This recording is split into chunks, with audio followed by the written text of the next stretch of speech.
Yeah, good morning student. Today we are going to learn the next experiment, that is to convert galvanometer, which we know the resistance and the figure of merit as we have learned in previous session, into the an ammeter of desired range and verify the same. So what actually we are doing over here, like we are having a galvanometer, and if we don't know what is the value of the ammeter, or if we don't have the device of ammeter, but we can use this galvanometer is working as an ammeter. That means this galvanometer can show the reading of current, right, as ammeter is showing.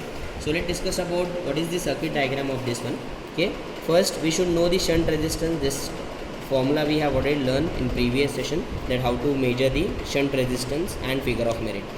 Now this is circuit diagram. The circuit diagram is also very simple. That first I'll explain circuit diagram. That positive is connected to the ammeter, positive, right? Then negative terminal of ammeter is connected to galvanometer.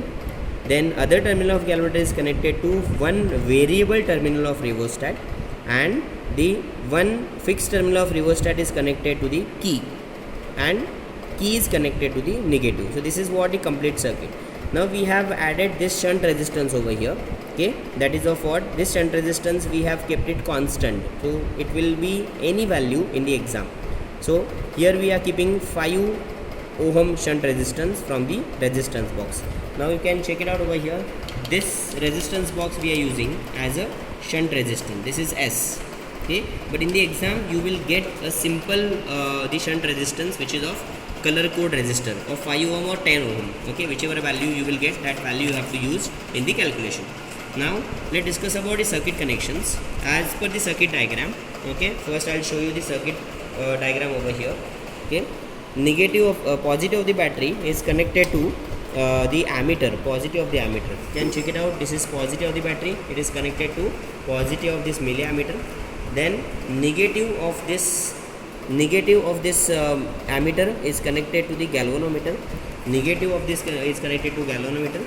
Then from the galvanometer, other terminal of the galvanometer, okay, it is connected to the variable terminal of rheostat. You can check galvanometer connected to variable terminal of rheostat and the other terminal of rheostat. So these are the two terminal. We can use any one terminal out of this two. One terminal is connected, okay, to the key in this manner. This is what the key. You can check over here, and then from the key it is connected to the negative of the battery. So other terminal of key, it is connected to negative of the battery in this manner, right? So this is what the complete circuit diagram of this path. Now if we check it out, one shunt resistance we have connected across the galvanometer. This is called parallel combination. So from the galvanometer we have taken out two more wires, okay, like this one, and these two wires are connected to the shunt resistance, and here I have kept it, okay, any one value, like suppose 2 ohm or 5 ohm also we can keep, right? Okay, so in this case this is the circuit diagram and the circuit connection. Now you can check it out, the procedure that we are doing right now. Now the calculation part, okay, all these readings that I will send you in the PDF form. Okay, only the required thing is right now the least count which we are calculating, because right now this galvanometer which we are converting into ammeter, so we should know the least count of that, then only we can go ahead with the readings. So first here the value of I we have to measure. Least count of galvanometer, how can we measure that? I divided by N. Now I is the current which is showing in ammeter and which is having a full scale deflection, and N is a whatever deflection we are considering. So if I on the battery, can check it out, this galvanometer shows right now the 25. Now I'll make it, okay, maximum. You can check it out. The rheostat, I'm just changing the position of rheostat, okay, in a particular direction, so that this galvanometer, as you can observe, that it is showing maximum deflection. You can check. Now I made it 30. So when I kept it 30 over there, so this value of N is a 30. Here this value of N is a 30. Check it out here. So of 30, and what is the value of current which is showing in this ammeter? So this is of what? Approx 200 milliampere, but we never use milliampere, right? So it is of 200 milliampere, means it is 0.2 ampere. So we have to calculate this one first. It is 0.2 divided by 30 divisions, that is N. full scale deflection and what is the value of current it is showing, right? So first we have to calculate this one. Now as you can check, if we do the calculation, we will get 0.0066, which is the least count of this galvanometer. Now this galvanometer having a least count this much ampere, right? Now we'll just go ahead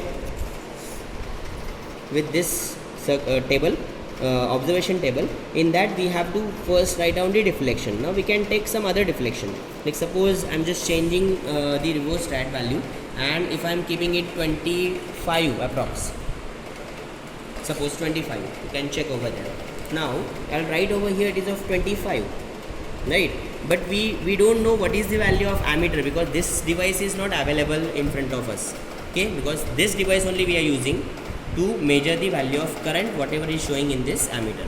So we will just observe that it is of 25, and what is the least count of that? So that I'll write 25 into least count is 0.00667 something, whatever least count we got over here, 0.0066, that I have written over here, right? If we calculate this one, it is of 25 into 0.0066, so it is approximately 0.165. okay, this is the value of current which galvanometer is showing, right? Now if you check it out, the value of the current, okay, which is showing in current meter, that means ammeter, this is also approximately 150, right? So it means what? It's of 0.150 readings which we got from the ammeter, and at the same time the galvanometer is showing the reading 0.165, which are nearly equal. You can check it out. That these two readings are what? Nearly equal. So what is the difference? That is called error. How much error we will calculate over here? It is simply 0.165 minus 0.150. So how much it is? It's of hardly 0.015 ampere. Very small error we are getting over here, right? In this ammeter, milliammeter especially, and the galvanometer. So it means what? If we don't know even the ammeter, we can easily measure the readings by using the galvanometer. That is called conversion of galvanometer into the ammeter.